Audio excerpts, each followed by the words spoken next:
Hi everyone, in today's video I'll show you guys how you can edit date and time stamp on your iPhone photo. Well, it's quite easy. So first of all, I'm going to open a photo that I want to change the date and time stamp of. So right now here you can see I have this particular photo right here. So in here, if you simply touch on the photo, you can see the three-dot bar on the top right. Simply tap on it.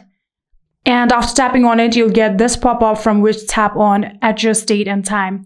So after doing that, here you can see this is the original date. And if you want to adjust it, here you can adjust the date. So here I don't want it to be March 8. I want it to be March 2nd. So I'm going to tap on it. And I also want to change the time of it. So I'm going to tap on the option time right here and switch it to 12:02 p.m. just like this. And in here, if you want, you can also change the time zone. If you simply tap on it here, you can search for the time zone that you want this photo to be adjusted to.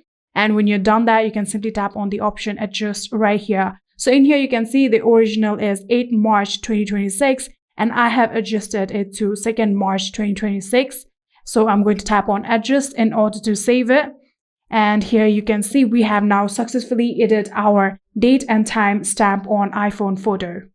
And that is it. I hope this video was helpful to you guys. If it was, please do not forget to hit that subscribe button and like our video. Thank you so much for watching. See you in the next.